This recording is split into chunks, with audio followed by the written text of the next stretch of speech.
ಮಿತ್ರರೇ ನಮಸ್ಕಾರ. ಮಿತ್ರರೇ, ಮೋಸ್ಟ್ ವಾಂಟೆಡ್ ಉಗ್ರ ಭಾರತಕ್ಕೆ ಬಹಳ ಬೇಕಾಗಿದ್ದಂತಹ ತಹವೂರ್ ರಾಣಾನನ್ನು ಭಾರತಕ್ಕೆ ಕರೆತರಲಾಗಿದೆ. ಈ ವಿಚಾರವಾಗಿ ನಾನೇನು ವಿಡಿಯೋ ಮಾಡಿರಲಿಲ್ಲ, ಯಾಕೆಂದರೆ ನಿಮಗೆ ಗೊತ್ತಾಗಿರುತ್ತೆ. ಇನ್ನೊಂದು ವಿಚಾರ ಏನು ಕೇಳಿದ್ರೆ, ಇದು ಇಡೀ ದೇಶ ಸಂಭ್ರಮಿಸಬೇಕಾದಂತಹ ವಿಚಾರ. ನಮ್ಮ ದೇಶಕ್ಕೆ ಬೇಕಾದಂಥ ಒಬ್ಬ ಮೋಸ್ಟ್ ವಾಂಟೆಡ್ ಉಗ್ರನನ್ನು ನಮ್ಮ ದೇಶ ಕರೆತಂದಿದೆ. ಅವನನ್ನು ನಮ್ಮ ಕಾನೂನಿನ ಅಡಿಯಲ್ಲಿ ವಿಚಾರಣೆಗೆ ಒಳಪಡಿಸಲಾಗತ್ತೆ ಎನ್ನುವಂತಹದ್ದೇ ನಮಗೆ ಸಂಭ್ರಮದ ವಿಚಾರ. ತಹವೂರ್ ರಾಣಾ ವಿಚಾರದಲ್ಲಿ ಬಿಜೆಪಿ, ಕಾಂಗ್ರೆಸ್, ಸಮಾಜವಾದಿ ಪಕ್ಷ, ಟಿಎಂಸಿ ಹೀಗೆ ಯಾವುದೇ ಪಕ್ಷಗಳು ಬರೋದಿಲ್ಲ, ಅಥವಾ ಭಾರತ ಸರ್ಕಾರ ಅಂತಲೂ ಬರೋದಿಲ್ಲ. ಭಾರತ ಅನ್ನೋದು ಮಾತ್ರ ಬರುತ್ತೆ. ಅಂದರೆ ನಮ್ಮ ದೇಶ ಒಂದಾಗಿ ತಹವೂರ್ ರಾಣಾ ವಿಚಾರದಲ್ಲಿ ಪ್ರತಿಕ್ರಿಯಿಸಬೇಕಾಗಿತ್ತು. ಆದರೆ ನಮ್ಮ ದೇಶ ಗೊತ್ತಲ್ಲ, ಎಲ್ಲದರಲ್ಲೂ ರಾಜಕಾರಣ. ತಹವೂರ್ ರಾಣಾನನ್ನು ತಂದಿದ್ದು UPA ಸರ್ಕಾರದ ಕಾರಣದಿಂದಾಗಿ ಹೀಗಂತ ಕಾಂಗ್ರೆಸ್ನ ಕೆಲ ನಾಯಕರು ಹೇಳ್ತಾ ಇದ್ದಾರೆ. ಮಿತ್ರರೇ, UPA ಸರ್ಕಾರ ಈ ದೇಶದಲ್ಲಿ ಅಂತ್ಯ ಆಗಿ 11 ವರ್ಷ ಆಗ್ತಾ ಬಂತು. ಈಗ ಅವರು ಹೇಳ್ತಾ ಇದ್ದಾರೆ, ತಹವೂರ್ ರಾಣಾನನ್ನು ಇವತ್ತು ಭಾರತಕ್ಕೆ ಏನು ಕರೆತರಲಾಗಿದೆ ಅದರ ಕ್ರೆಡಿಟನ್ನು ಮನಮೋಹನ್ ಸಿಂಗ್ ಸರ್ಕಾರಕ್ಕೆ ಕೊಡಬೇಕು ಅಂತ. ಇನ್ನು ಕೆಲವರು ಹೇಳ್ತಾ ಇದ್ದಾರೆ, ಇದೇನು ದೊಡ್ಡ ಸಾಧನೆಯಲ್ಲ, ನರೇಂದ್ರ ಮೋದಿ ಅವರು 11 ವರ್ಷ ವಿಳಂಬವಾಗಿ ಕರೆ ತಂದಿದ್ದಾರೆ, ನಾವೇ ಇದ್ದಿದ್ರೆ ಇನ್ನೂ ಬೇಗ ಕರೆ ತರ್ತಾ ಇದ್ವಿ ಅಂತ ಕೆಲವರು ಹೇಳ್ತಾ ಇದ್ದಾರೆ. ಮತ್ತು ಕೆಲವರಿಗೆ ಅನ್ನಿಸ್ತಾ ಇದೆ, ಈ ತಹವೂರ್ ರಾಣಾನನ್ನು ಕರೆತಂದಿದ್ದೇನು ದೊಡ್ಡ ಸಾಧನೆಯಲ್ಲ, ಇದರಿಂದ BJP ಲಾಭವನ್ನು ಮಾಡಿಕೊಳ್ಳೋದಕ್ಕೆ ಯತ್ನ ಮಾಡ್ತಾ ಇದೆ. ಅಂದರೆ ಬಿಹಾರ ಮತ್ತು ಪಶ್ಚಿಮ ಬಂಗಾಳದ ಚುನಾವಣೆ ಸಂದರ್ಭದಲ್ಲಿ ಈ ತಹವೂರ್ ರಾಣಾನನ್ನು ಗಲ್ಲಿಗೇರಿಸಲಾಗುತ್ತೆ, ಅದರ ಲಾಭದ ಮೂಲಕವಾಗಿ BJP ಗೆಲ್ಲುತ್ತೆ, ಹೀಗಂತ ಕೆಲವರು ವಾದ ಮುಂದಿಡ್ತಾ ಇದ್ದಾರೆ. ಇನ್ನೊಬ್ಬ ಮಹಾನುಭಾವ ಕಾಂಗ್ರೆಸ್ ನಾಯಕ ಹೇಳಿದ್ದಾರೆ, ಈ ತಹವೂರ್ ರಾಣಾನಿಗೆ ಭಾರತದಲ್ಲಿ ಎಲ್ಲ ರೀತಿಯ ಸವಲತ್ತುಗಳನ್ನು ಕೊಡಬೇಕು. ಅಂದರೆ ಕಾನೂನು ಪ್ರಕ್ರಿಯೆಗೆ ಒಳಪಡುವಂತಹ ಸಂದರ್ಭದಲ್ಲಿ ಆತ ನಿರ್ದೋಷಿ ಅಂತ ಸಾಬೀತು ಮಾಡೋದಕ್ಕೆ ಆತನಿಗೆ ಏನೇನು ಅವಶ್ಯಕತೆ ಇದೆಯೋ ಅದೆಲ್ಲವುದನ್ನು ಭಾರತ ಸರ್ಕಾರ ಪೂರೈಕೆ ಮಾಡಬೇಕು, ವಕೀಲರನ್ನು ಕೊಡಬೇಕು, ಜೊತೆಗೆ ಮೇಲ್ಮನವಿಗೂ ಕೂಡ ಅವಕಾಶ ಕೊಡಬೇಕು ಅಂತ ಕಾಂಗ್ರೆಸ್ ನಾಯಕರು ಹೇಳ್ತಾ ಇದ್ದಾರೆ. ಮಿತ್ರರೇ, ಈ ತಹವೂರ್ ರಾಣಾನ ವಿಚಾರ ಭಾರತದಲ್ಲಿ ದೊಡ್ಡ ರಾಜಕೀಯ ಕೆಸರೆರಚಾಟಕ್ಕೆ ಕಾರಣ ಆಗಿದೆ. ಹಾಗಾದರೆ ಈ ತಹವೂರ್ ರಾಣಾ ಯಾರು, ಯಾಕೋಸ್ಕರವಾಗಿ ಭಾರತಕ್ಕೆ ಬೇಕಾಗಿದ್ದ? ಈಗ ಇಷ್ಟೆಲ್ಲ ಕೆಸರೆರಚಾಟ ಆಗ್ತಾ ಇದೆಯಲ್ಲ, ನಿಜವಾಗ್ಲೂ UPA ಸರ್ಕಾರದ ಕಾರಣದಿಂದಾಗಿ ಈತ ಭಾರತಕ್ಕೆ ಏನಾದರೂ ಬಂದಿದ್ದಾನ? ಅಮೆರಿಕ ಅದಕ್ಕೋಸ್ಕರವಾಗಿ ಈ ಹಿಂದೆ ಮನಮೋಹನ್ ಸಿಂಗ್ ಬೇಡಿಕೆ ಇಟ್ಟಿದ್ರಪ್ಪ, ಅದಕ್ಕೋಸ್ಕರವಾಗಿ ನಾವು ಕಳಿಸ್ಕೊಡ್ತಾ ಇದ್ದೀವಿ ಅಂತ ಟ್ರಂಪ್ ಏನಾದರೂ ಭಾರತಕ್ಕೆ ಕಳುಹಿಸಿ ಕೊಟ್ಟಿದ್ದಾರಾ? ಈತ ಭಾರತಕ್ಕೆ ಬಂದಿದ್ದರಿಂದ ಭಾರತಕ್ಕೆ ಏನು ಲಾಭ ಆಗುತ್ತೆ, ಭಾರತ ಏನು ಸಾಧಿಸಿದಂತಾಗತ್ತೆ, ಇದೆಲ್ಲವುದನ್ನು ಈ ವಿಡಿಯೋದಲ್ಲಿ ನಿಮಗೆ ಡೀಟೇಲ್ ಆಗಿ ತಿಳಿಸ್ಕೊಡ್ತೀನಿ. ನೀವು ಈ ವಿಡಿಯೋನ ಕೊನೆವರೆಗೂ ಮಿಸ್ ಮಾಡದೆ ನೋಡಿ. ಮೊದಲನೇದಾಗಿ ನಿಮಗೆ ಈ ತಹವೂರ್ ರಾಣಾನ ಬಗ್ಗೆ ಸ್ವಲ್ಪ ಮಾಹಿತಿ ಕೊಡ್ತೀನಿ. ಈತ ಭಾರತಕ್ಕೆ ಬೇಕಾದಂಥ ಅತ್ಯಂತ ಮೋಸ್ಟ್ ವಾಂಟೆಡ್ ಉಗ್ರ. ಯಾಕೆ ಅಂತಂದರೆ 26/11/2008 ಮುಂಬೈ ದಾಳಿಯ ಮುಖ್ಯ ರೂವಾರಿ. ಅಂದರೆ ಈತ ಏನು ಬ್ಲೂ ಪ್ರಿಂಟನ್ನು ರೆಡಿ ಮಾಡಿದ್ದ, ಅದಕ್ಕೆ ಬೇಕಾದಂತಹ ಸಿದ್ಧತೆಗಳನ್ನು ಮಾಡಿದ್ದ, ಅದೇ ಪ್ರಕಾರವಾಗಿ ಆ ದಾಳಿ ನಡೆದಿತ್ತು. ಹೀಗಾಗಿ ಈತನನ್ನು ಹಸ್ತಾಂತರ ಮಾಡಿ ಅಂತ ಅಮೆರಿಕ ಬಳಿಯಲ್ಲಿ ಭಾರತ ಡಿಮ್ಯಾಂಡ್ ಇಡ್ತಾ ಇತ್ತು. ನಿಮಗೀಗ ಒಂದು ಪ್ರಶ್ನೆ ಬಂದಿರಬಹುದು, ಮುಂಬೈ ಅಟ್ಯಾಕ್ ಏನಾಯಿತು, ಇದನ್ನು ಮಾಡಿಸಿದ್ದು ಪಾಕಿಸ್ತಾನದ ಉಗ್ರರೇ ಅಥವಾ ಪಾಕಿಸ್ತಾನದ ಉಗ್ರ ಸಂಘಟನೆಗಳ ಕೈವಾಡದಿಂದಾಗಿ ಇದಾಯಿತು ಅಂತ ಇಡೀ ಜಗತ್ತಿಗೆ ಗೊತ್ತಿರುವಂತಹ ವಿಚಾರ. ಈ ತಹವೂರ್ ರಾಣಾನ ಹಸ್ತಾಂತರಕ್ಕೋಸ್ಕರವಾಗಿ ಭಾರತ ಯಾಕೆ ಅಮೆರಿಕ ಬಳಿಯಲ್ಲಿ ಬೇಡಿಕೆ ಇಡ್ತಾ ಇತ್ತು? ಈ ತಹವೂರ್ ರಾಣಾ ಯಾಕೋಸ್ಕರವಾಗಿ ಅಮೆರಿಕದಲ್ಲಿ ನೆಲೆಸಿದ್ದ? ಈತನಿಗೂ ಪಾಕಿಸ್ತಾನಕ್ಕೆ ಏನಾದರೂ ಸಂಬಂಧ ಇದೆಯಾ ಕೇಳಿದ್ರೆ, ಮಿತ್ರರೇ, ಈತ ಹುಟ್ಟಿ ಬೆಳೆದಿದ್ದೆಲ್ಲವೂ ಕೂಡ ಪಾಕಿಸ್ತಾನದಲ್ಲೇ. ಈತನ ತಂದೆ ಕೂಡ ಇದ್ದಿದ್ದು ಪಾಕಿಸ್ತಾನದಲ್ಲೇ. ಈತ ಮೂಲತಃ ಪಾಕಿಸ್ತಾನದ ಪ್ರಜೆ. ಈತ ಪಾಕಿಸ್ತಾನದಲ್ಲಿ ವೈದ್ಯಕೀಯ ಶಿಕ್ಷಣವನ್ನು ಕೂಡ ಪಡೆದುಕೊಂಡಿದ್ದ. ನಂತರ ಈತ ಪಾಕಿಸ್ತಾನದ ಸೇನೆಯಲ್ಲಿ ವೈದ್ಯಕೀಯ ವಿಭಾಗದಲ್ಲಿ ಕೆಲಸ ಕೂಡ ಮಾಡ್ತಾ ಇದ್ದ. ಆನಂತರ ಈತ ಪಾಕಿಸ್ತಾನದ ಸೇನೆಗೆ ರಾಜೀನಾಮೆಯನ್ನು ಕೊಡ್ತಾನೆ. ISIನ ಕಾರ್ಯಕ್ಕೋಸ್ಕರವಾಗಿ ಕೆನಡಾಗೆ ಶಿಫ್ಟ್ ಆಗ್ತಾನೆ. ಹೀಗೆ ಕೆನಡಾಗೆ ಹೋದಂಥವನು ಅಲ್ಲೊಂದು ಇಮಿಗ್ರೇಷನ್ ಸೆಂಟರ್ ಅನ್ನು ಕೂಡ ಆರಂಭ ಮಾಡ್ತಾನೆ. ಅದರ ಒಂದು ಬ್ರಾಂಚ್ ಆಫೀಸನ್ನು ಮುಂಬೈನಲ್ಲಿ ಕೂಡ ತೆರೀತಾನೆ.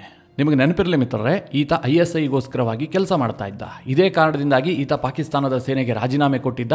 ISI ಸೂಚನೆಯಂತೆ ಈತ ಕೆನಡಾದಲ್ಲಿ ನೆಲೆಸಿದ್ದ, ಕೆನಡಾದ ಪ್ರಜೆ ಕೂಡ ಆಗಿದ್ದ. ಇದರ ನಡುವೆ ಮುಂಬೈ ದಾಳಿಗೂ ಮತ್ತು ಈತನಿಗೂ ಹೇಗೆ ಲಿಂಕ್ ಇದೆ ನೋಡೋದಾದ್ರೆ, ಡೇವಿಡ್ ಕೋಲ್ಮನ್ ಹೆಡ್ಲಿ ಏನಿದ್ದಾನೆ, ಈತನ ಕ್ಲಾಸ್ಮೇಟ್. ಆತ ರಾಣಾನ ಪರಮ ಮಿತ್ರನಾಗಿದ್ದ. ಇವರಿಬ್ಬರೂ ಸೇರಿಕೊಂಡು ಒಂದು ಪ್ಲಾನ್ ಮಾಡ್ಕೊಳ್ತಾರೆ. ನಾನು ಆಗಲೇ ಹೇಳೋದ್ನಲ್ಲ, ಮುಂಬೈನಲ್ಲಿ ಒಂದು ಇಮಿಗ್ರೇಷನ್ ಸೆಂಟರನ್ನು ಇದೇ ರಾಣಾ ಆರಂಭಿಸಿದ್ನಲ್ಲ, ಅಲ್ಲಿ ಕೆಲಸ ಮಾಡೋದಕ್ಕೋಸ್ಕರವಾಗಿ ಡೇವಿಡ್ ಕೋಲ್ಮನ್ ಹೆಡ್ಲಿಯನ್ನು ಭಾರತಕ್ಕೆ ಈತ ಕಳುಹಿಸ್ತಾನೆ. ಆದರೆ ಅದರ ಉದ್ದೇಶ ಏನಾಗಿತ್ತು ಅಂತಂದರೆ, ಭಾರತದಲ್ಲಿ ದಾಳಿ ಮಾಡೋದಕ್ಕೆ ಬ್ಲೂ ಪ್ರಿಂಟನ್ನು ರೆಡಿ ಮಾಡುವಂಥದ್ದು. ಎಲ್ಲೆಲ್ಲಿ ದಾಳಿ ಮಾಡಬಹುದು, ಯಾವ ದಾಳಿ ಹೆಚ್ಚು ಪ್ರಖರವಾಗಿರಬೇಕು, ಎಷ್ಟು ಜನರ ಹತ್ಯೆ ಆಗಬೇಕು, ಎಲ್ಲವುದನ್ನು ನಿರ್ಧಾರ ಮಾಡೋದಕ್ಕೋಸ್ಕರವಾಗಿ ಡೇವಿಡ್ ಕೋಲ್ಮನ್ ಹೆಡ್ಲಿಯನ್ನು 8 ಬಾರಿ ಭಾರತಕ್ಕೆ ಈತ ಕಳುಹಿಸಿದ್ದ. ಆತ ಮುಂಬೈನಲ್ಲಿ ಬಂದು ಸಾಕಷ್ಟು ಓಡಾಡಿದ್ದ. ತಾಜ್ ಹೋಟೆಲ್ ಬಳಿಯಲ್ಲೂ ಓಡಾಡಿದ್ದ, ಓಬೆರಾಯ್ ಹೋಟೆಲ್ ಬಳಿಯಲ್ಲೂ ಓಡಾಡಿದ್ದ, ರೈಲ್ವೆ ಸ್ಟೇಷನ್ಗೂ ಭೇಟಿ ಕೊಟ್ಟಿದ್ದ. ಮುಂಬೈ ದಾಳಿ ಆಯ್ತಲ್ಲ, ಆ ಎಲ್ಲ ಸ್ಥಳದ ಮಾಹಿತಿಯನ್ನು ಡೇವಿಡ್ ಕೋಲ್ಮನ್ ಹೆಡ್ಲಿ ತೆಗೆದುಕೊಂಡಿದ್ದ. ಜೊತೆಗೆ ಒಂದು ಪ್ಲಾನ್ ಅನ್ನು ಕೂಡ ರೆಡಿ ಮಾಡಿಕೊಂಡು ಅಂತಿಮವಾಗಿ ಈ ರಾಣಾನನ್ನ ಕೂಡ ಭಾರತಕ್ಕೆ ಆಹ್ವಾನ ಕೊಟ್ಟಿದ್ದ. ಈ ತಹವೂರ್ ರಾಣಾ ತನ್ನ ಪತ್ನಿಯ ಜೊತೆಗೆ ಭಾರತಕ್ಕೆ ಭೇಟಿ ಕೊಡ್ತಾನೆ. ಈ ರಾಣಾನ ಪತ್ನಿಯ ಸಂಬಂಧಿಕರು ಭಾರತದಲ್ಲಿರ್ತಾರೆ, ಅವರ ಮನೆಗೂ ಕೂಡ ಭೇಟಿ ಕೊಟ್ಟಿರ್ತಾನೆ. ಜೊತೆಗೆ ಮುಂಬೈ ದಾಳಿ ಆಯ್ತಲ್ಲ, ತಾಜ್ ಹೋಟೆಲ್, ಅದರ ಪಕ್ಕದಲ್ಲೇ ಒಂದು ರೂಮ್ ಮಾಡಿಕೊಂಡು ಈತ ಮತ್ತು ಈತನ ಹೆಂಡತಿ ಅಲ್ಲೇ ಉಳಿದುಕೊಂಡಿರ್ತಾರೆ. ನವೆಂಬರ್ 21ನೇ ತಾರೀಕು 2008ರಂದು ಈತ ಭಾರತವನ್ನು ಬಿಟ್ಟು ಮತ್ತೆ ಕೆನಡಾಗೆ ಹೋಗಿರ್ತಾನೆ. ಇಲ್ಲಿ ಮಿತ್ರರೇ, ನಿಮಗೊಂದಷ್ಟು ಪ್ರಶ್ನೆ ಬರಬಹುದು. ತಹವೂರ್ ರಾಣಾ ಪಾಕಿಸ್ತಾನದ ISIಗೋಸ್ಕರವಾಗಿ ಕೆಲಸ ಮಾಡ್ತಾ ಇದ್ದ. ಈ ಕಾರಣದಿಂದಾಗಿ ಆತನಿಗೆ ಭಾರತದ ಮೇಲೆ ದ್ವೇಷ ಇತ್ತು, ಭಾರತದಲ್ಲಿ ದಾಳಿಗೆ ಸಂಚು ರೂಪಿಸಿದ. ಆದರೆ ಡೇವಿಡ್ ಕೋಲ್ಮನ್ ಹೆಡ್ಲಿ ಯಾರು? ಆತ ಯಾಕೆ ಪಾಕಿಸ್ತಾನಕ್ಕೆ ಸಪೋರ್ಟ್ ಮಾಡ್ದ ಅಂತ. ಈ ಡೇವಿಡ್ ಕೋಲ್ಮನ್ ಹೆಡ್ಲಿ ಇದನಲ್ಲ, ಈತ ಅಮೆರಿಕದ ಸಿಟಿಸನ್. ಆದರೆ ಮಿತ್ರರೇ, ಈತನ ಮೂಲ ಬಂದ್ಬಿಟ್ಟು ಪಾಕಿಸ್ತಾನ. ಹೆಡ್ಲಿಯ ತಂದೆ ಸೈಯದ್ ಸಲೀಂ ಗಿಲಾನಿ ಅಂತ. ಆದರೆ ಡೇವಿಡ್ ಕೋಲ್ಮನ್ ಹೆಡ್ಲಿ ತನ್ನ ತಂದೆಯ ಹೆಸರನ್ನು ಎಲ್ಲೂ ಕೂಡ ಬಳಸ್ಕೊಂಡಿಲ್ಲ. ತನ್ನ ಪಾಕಿಸ್ತಾನದ ಮೂಲವನ್ನು ಕೂಡ ಆತ ಎಲ್ಲೂ ಬಿಟ್ಟುಕೊಟ್ಟಿಲ್ಲ.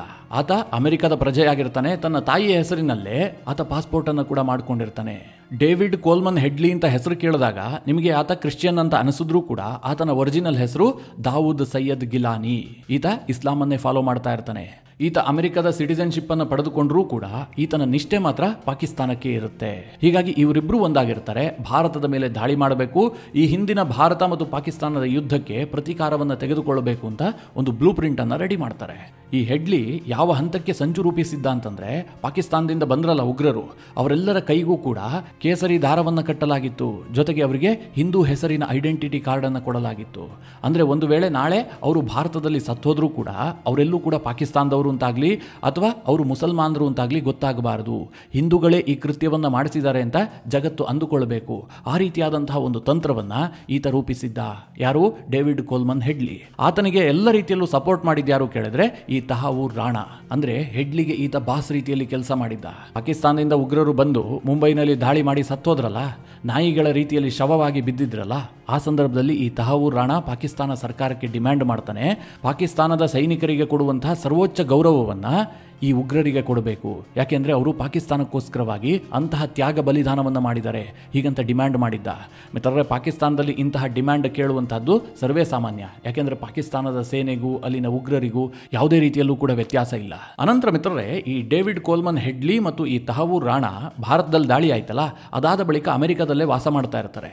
ಆ ಸಂದರ್ಭದಲ್ಲಿ ಡೆನ್ಮಾರ್ಕ್ನ ಒಂದು ನ್ಯೂಸ್ ಪೇಪರ್ ಕಚೇರಿಯ ಮೇಲೆ ದಾಳಿ ಮಾಡೋದಕ್ಕೆ ಸಂಚು ರೂಪಿಸ್ತಾರೆ. ಯಾಕೆ ಅಂತಂದ್ರೆ ಮೊಹಮ್ಮದ್ ಪೈಗಂಬರರ ವಿರುದ್ಧವಾಗಿ ಆ ಪತ್ರಿಕೆಯಲ್ಲಿ ವರದಿ ಪ್ರಕಟಗೊಂಡಿತ್ತು. ಅದನ್ನು ಖಂಡಿಸಿ ಆ ಪತ್ರಿಕೆಯ ಮೇಲೆ ದಾಳಿ ಮಾಡಬೇಕು, ಆ ಕಚೇರಿಯಲ್ಲಿದ್ದಂತಹ ಸಿಬ್ಬಂದಿಗಳನ್ನು ಹತ್ಯೆ ಮಾಡಬೇಕು ಅಂತ ಇವರೊಂದು ಪ್ಲಾನ್ ರೂಪಿಸ್ತಾ ಇರ್ತಾರೆ. ಆ ಸಂದರ್ಭದಲ್ಲಿ ಅಮೆರಿಕದ ಅಧಿಕಾರಿಗಳಿಗೆ ಇಬ್ರು ಕೂಡ ಸಿಕ್ಕಾಕೊಂಡ್ಬಿಡ್ತಾರೆ. ನಂತರ ಅಮೆರಿಕದಲ್ಲಿ ಸುದೀರ್ಘವಾದಂತಹ ವಿಚಾರಣೆ ನಡೆಯುತ್ತೆ.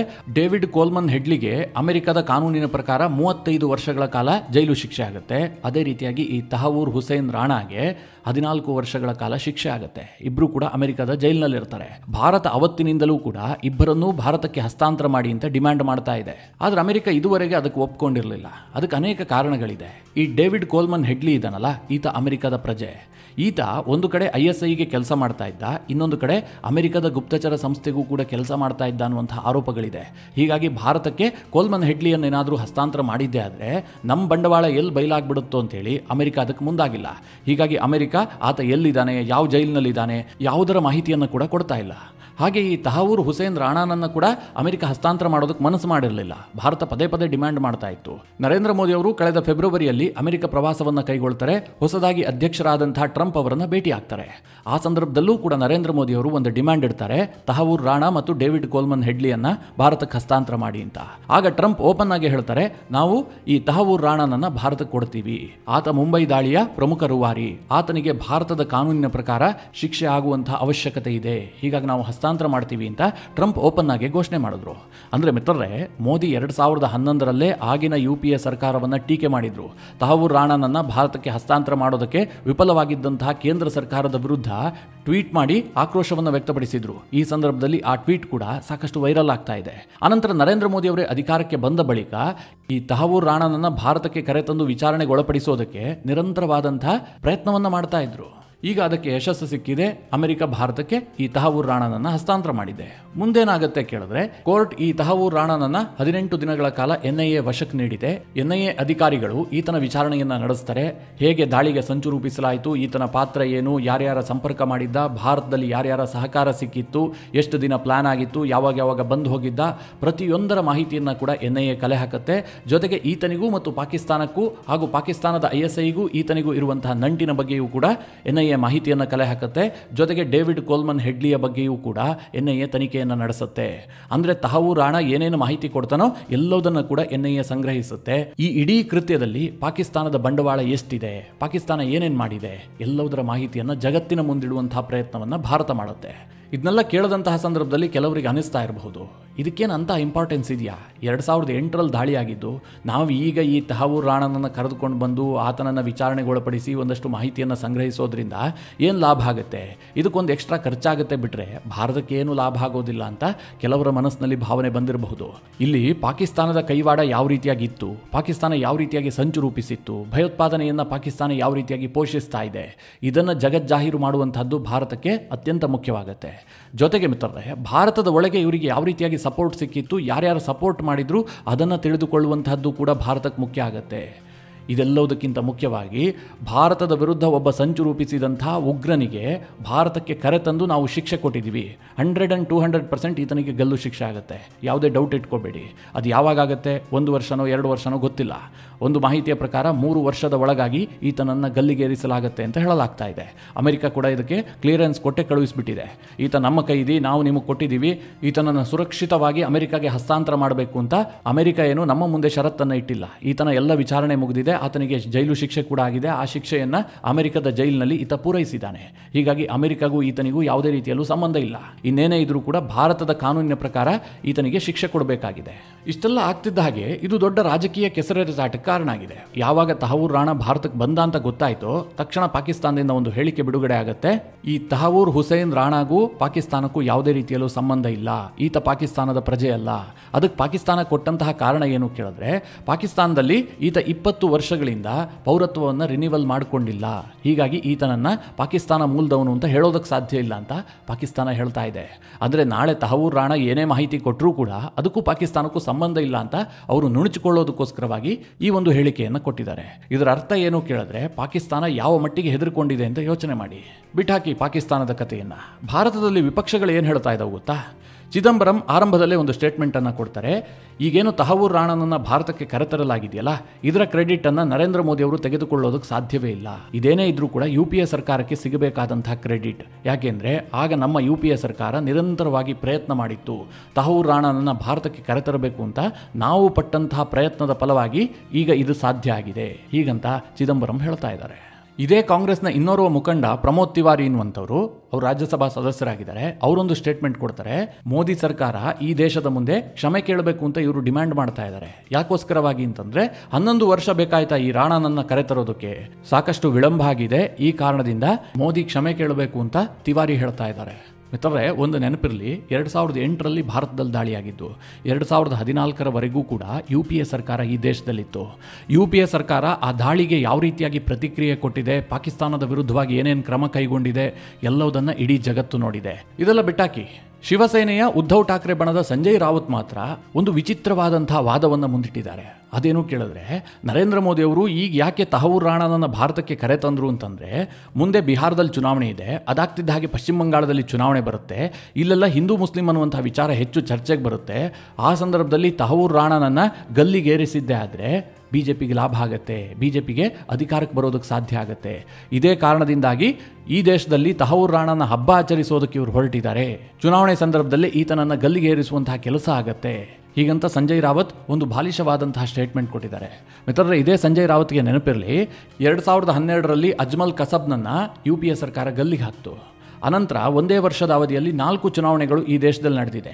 ಆ 4 ಚುನಾವಣೆಗಳ ಪೈಕಿ 3 ಚುನಾವಣೆಗಳನ್ನು UPA ಸೋತಿದೆ, ಅಂದರೆ ಕಾಂಗ್ರೆಸ್ ಪಕ್ಷ ಸೋತಿದೆ. ಅಷ್ಟೇ ಏಕೆ, 2014ರಲ್ಲಿ ನಡೆದಂತಹ ಲೋಕಸಭಾ ಚುನಾವಣೆಯನ್ನೂ ಕೂಡ UPA ಹೀನಾಯವಾಗಿ ಸೋತು ಹೋಗಿದೆ. ಅಂದರೆ ಯಾರನ್ನೋ ಗಲ್ಲಿಗೆ ಹಾಕೋದ್ರಿಂದಾಗ್ಲಿ ಅಥವಾ ಯಾರನ್ನೋ ಕರೆತರೋದ್ರಿಂದಾಗ್ಲಿ ಈ ದೇಶದ ಚುನಾವಣೆಯ ಮೇಲೆ ಏನೂ ಪರಿಣಾಮ ಬೀರೋದಿಲ್ಲ. ಈಗ ಇವರು ತಹವೂರ್ ರಾಣಾನನ್ನ ಕರೆ ತಂದಿದ್ರ ಕ್ರೆಡಿಟ್ ಅನ್ನು ಕೇಳ್ತಾ ಇದಾರಲ್ಲ, ನಿಜವಾಗ್ಲೂ ಇವರು ಕ್ರೆಡಿಟ್ಗೆ ಅರ್ಹರ ಅಂತ ನೀವೇ ಯೋಚನೆ ಮಾಡಿ. 2008ರಲ್ಲಿ ಆ ದಾಳಿ ನಡೆಯುತ್ತೆ, ಅಂದರೆ ಮುಂಬೈ ದಾಳಿ. ಅದಾದ ಬಳಿಕ ಮಿತ್ರರೇ 2009ರಲ್ಲಿ ಆಗಿನ ಪ್ರಧಾನಿ ಮನಮೋಹನ್ ಸಿಂಗ್ ಅವರು ಒಂದು ಸ್ಟೇಟ್ಮೆಂಟ್ ಕೊಡ್ತಾರೆ, ಅದು ಕೂಡ ಅಮೆರಿಕದಲ್ಲಿ. ಏನು ಹೇಳ್ತಾರೆ ಗೊತ್ತಾ? ಮುಂಬೈ ದಾಳಿ ಆದ ಬಳಿಕ ನನ್ನ ಮೇಲೆ ವಿಪರೀತವಾದಂತಹ ಒತ್ತಡ ಇತ್ತು, ಪಾಕಿಸ್ತಾನದ ವಿರುದ್ಧ ಪ್ರತೀಕಾರವನ್ನು ತೆಗೆದುಕೊಳ್ಳಬೇಕು ಅಂತ ಬಹಳ ಒತ್ತಡವನ್ನು ನಾನು ಎದುರಿಸಿದೆ. ಆದರೆ ಆ ಒತ್ತಡದ ನಡುವೆಯೂ ಕೂಡ ನಾನು ಪಾಕಿಸ್ತಾನದ ವಿರುದ್ಧವಾಗಿ ಯಾವುದೇ ಕ್ರಮ ಕೈಗೊಳ್ಳದೇ ಇರೋದಕ್ಕೆ ನಿರ್ಧಾರ ಮಾಡಿದೆ. ಇದನ್ನ ನಮ್ಮ ದೇಶದ ಪ್ರಧಾನಿ ಮನಮೋಹನ್ ಸಿಂಗ್ ಅವರು ಅಮೆರಿಕದಲ್ಲಿ ಕೂತ್ಕೊಂಡು ಹೇಳ್ತಾರೆ. ಮಿತ್ರರೇ, ಭಾರತದ ಮೇಲೆ ದಾಳಿ ಆಗುತ್ತೆ, ಕೇವಲ ಮುಂಬೈ ದಾಳಿ ಅಂತಂದ್ರೆ ಒಂದು ಬಾಂಬ್ ಬ್ಲಾಸ್ಟ್ ಅಲ್ಲ, ಅಥವಾ ಒಂದಷ್ಟು ಜನರ ಮೇಲೆ ಗುಂಡಿನ ದಾಳಿಯನ್ನು ಮಾಡಿದ್ದಲ್ಲ, ಅದು ನಮ್ಮ ದೇಶದ ಮೇಲೆ ಆದಂತಹ ದಾಳಿಯಾಗಿತ್ತು. ಆಗ ಇಡೀ ಸರ್ಕಾರ ಪಾಕಿಸ್ತಾನದ ವಿರುದ್ಧವಾಗಿ ನಿಂತ್ಕೊಳ್ಬೇಕಾಗಿತ್ತು. ಯಾಕೆಂದ್ರೆ ಅದು ಪಾಕಿಸ್ತಾನದ ವ್ಯವಸ್ಥಿತ ಷಡ್ಯಂತ್ರ ಅನ್ನುವಂಥದ್ದು ಸಾಬೀತಾಗಿತ್ತು. ಯಾವುದೋ ಒಂದು ಉಗ್ರವಾದಿ ಸಂಘಟನೆಯಾಗಲಿ ಅಥವಾ ಯಾರೋ 4 ಜನ ಸೇರಿ ಮಾಡಿದ್ದಲ್ಲ. ಪಾಕ್ ಸರ್ಕಾರ, ಪಾಕಿಸ್ತಾನದ ISI, ಪಾಕಿಸ್ತಾನದ ಸೇನೆ, ಪಾಕಿಸ್ತಾನದ ಉಗ್ರವಾದಿ ಸಂಘಟನೆಗಳು ಎಲ್ಲರೂ ಒಂದಾಗಿ ಮಾಡಿದಂತಹ ಉಗ್ರ ದಾಳಿ ಅದಾಗಿತ್ತು. ಅದಕ್ಕೆ ಬೇಕಾದಂತಹ ಸಾಕ್ಷಿ ಭಾರತ ಸರ್ಕಾರದ ಬಳಿಯಲ್ಲಿ ಇದ್ದಾಗ್ಯೂ ಕೂಡ ಭಾರತದ ಪ್ರಧಾನಿ ಪಾಕಿಸ್ತಾನದ ವಿರುದ್ಧ ಯಾವುದೇ ದಾಳಿ ಮಾಡದೇ ಇರೋದಕ್ಕೆ ನಿರ್ಧಾರ ಮಾಡಿದ್ರು ಅಂತಂದ್ರೆ ಅದನ್ನ ಹೆಮ್ಮೆಯಿಂದ ಹೇಳ್ಕೊಳ್ಳೋದಕ್ಕೆ ಸಾಧ್ಯವಾ? ಅಥವಾ ಇವತ್ತು ಅವರು ಆ ಕ್ರೆಡಿಟ್ ಅನ್ನು ತೆಗೆದುಕೊಳ್ಳೋದಕ್ಕೆ ಸಾಧ್ಯ ಇದೆಯಾ? ಇನ್ನು ಮುಂದುವರೆದ ನಿಮಗೊಂದು ಮಾತು ಹೇಳಬೇಕು ಅಂತಂದ್ರೆ, ಯಾವಾಗ ಈ ಮುಂಬೈ ದಾಳಿ ಆಗುತ್ತಲ್ಲ, ಆ ಸಂದರ್ಭದಲ್ಲಿ ಭಾರತದ ಏರ್ ಚೀಫ್ ಮಾರ್ಷಲ್ ಆಗಿದ್ದಂಥವರು ಪ್ರಧಾನಿ ಮನಮೋಹನ್ ಸಿಂಗ್ ಬಳಿಗೆ ಹೋಗ್ತಾರೆ. ನಮಗೊಂದೇ ಒಂದು ಅವಕಾಶವನ್ನು ಕೊಡಿ, ನಾವು ಪಾಕಿಸ್ತಾನ ಮತ್ತು ಭಾರತದ ಗಡಿಯಲ್ಲಿರುವಂಥ ಉಗ್ರರ ಲಾಂಚ್ ಪ್ಯಾಡ್ ಏನಿದಾವೆ ಅದರ ಮೇಲೆ ಏರ್ ಸ್ಟ್ರೈಕ್ ಮಾಡ್ತೀವಿ, ಕಂಪ್ಲೀಟ್ ಆಗಿ ಉಗ್ರವಾದಿಗಳನ್ನು ಸದೆ ಬಡಿದು ಬಿಡ್ತೀವಿ ಅಂತ ಭಾರತದ ಏರ್ ಚೀಫ್ ಮಾರ್ಷಲ್ ಪ್ರಧಾನಿಗಳಿಗೆ ಹೇಳಿದ್ರು. ಆದರೆ ನಮ್ಮ ಪ್ರಧಾನಿಗಳು ಏನು ಹೇಳ್ತಾರೆ ಗೊತ್ತಾ? ಸ್ವಲ್ಪ ಕಾದು ನೋಡೋಣ, ಈ ತಕ್ಷಣದಲ್ಲಿ ಏನು ಕ್ರಮ ಬೇಡ ಅಂತ. ಅವತ್ತು ಮನಮೋಹನ್ ಸಿಂಗ್ ಓಕೆ ಹೇಳಿದ್ರೆ ಇವತ್ತು ನರೇಂದ್ರ ಮೋದಿ ಅವರು ಏರ್ ಸ್ಟ್ರೈಕ್ನ ಕ್ರೆಡಿಟ್ ತೆಗೆದುಕೊಳ್ತಾ ಇದ್ದಾರಲ್ಲ, ಆ ಕ್ರೆಡಿಟ್ ಮೋದಿಗೆ ಸಿಗ್ತಾನೆ ಇರ್ತಿರ್ಲಿಲ್ಲ. ಈ ದೇಶದಲ್ಲಿ ಮೊಟ್ಟ ಮೊದಲ ಏರ್ ಸ್ಟ್ರೈಕನ್ನು ಮಾಡಿದ್ದು ಮನಮೋಹನ್ ಸಿಂಗ್ ಅವರು ಅಂತ ನೀವು ಹೇಳ್ತಾ ಇದ್ವಿ. ನಮ್ಮ ಪ್ರಧಾನಿ ಅಂತ ಹೆಮ್ಮೆಯಿಂದ ಎದೆ ತಟ್ಟುಕೊಳ್ತಾ ಇದ್ವಿ. ಅವತ್ತು ಏನೂ ಮಾಡೋದಕ್ಕಾಗದೆ ಕೈಕಟ್ಟಿ ಕುಳಿತಂತವರು ಇವತ್ತು ಈ ತಹವೂರ್ ರಾಣಾನನ್ನ ಭಾರತಕ್ಕೆ ಕರೆತರ್ತಿದ್ದಂತೆ ಅದರಲ್ಲಿ ಕ್ರೆಡಿಟ್ನ ಶೇರನ್ನು ಕೇಳ್ತಾ ಇದ್ದಾರೆ. ಮಿತ್ರರೇ, ಇವರು ಕ್ರೆಡಿಟ್ಗೆ ಅರ್ಹರೋ ಅಥವಾ ಅಲ್ವೋ ಅನ್ನೋದನ್ನ ನೀವೇ ಡಿಸೈಡ್ ಮಾಡಿ. ಆ ಬಗ್ಗೆ ನಿಮ್ಮ ಅನಿಸಿಕೆ ಅಭಿಪ್ರಾಯವನ್ನ ಕಮೆಂಟ್ ಮಾಡುವ ಮೂಲಕ ನಮಗೆ ತಿಳಿಸಿ. ಹಾಗೆ ನಿಮಗೆ ಈ ವಿಡಿಯೋ ಇಷ್ಟವಾದರೆ ಲೈಕ್ ಮಾಡಿ. ಜೊತೆಗೆ ನೀವಿನ್ನೂ ನಿಮ್ಮ ನೆಚ್ಚಿನ ಸಂಸ್ಕಾರ ಸೌರಭ ಯೂಟ್ಯೂಬ್ ಚಾನಲ್ನ ಸಬ್ಸ್ಕ್ರೈಬ್ ಮಾಡಿಲ್ಲ ಅಂತಾದರೆ ಈ ಕೂಡಲೇ ಸಬ್ಸ್ಕ್ರೈಬ್ ಮಾಡಿ. ಮುಂದಿನ ಎಲ್ಲ ಅಪ್ಡೇಟ್ಗಳ ನೋಟಿಫಿಕೇಷನ್ಗಾಗಿ ಬೆಲ್ ಐಕಾನ್ ಒತ್ತಿ.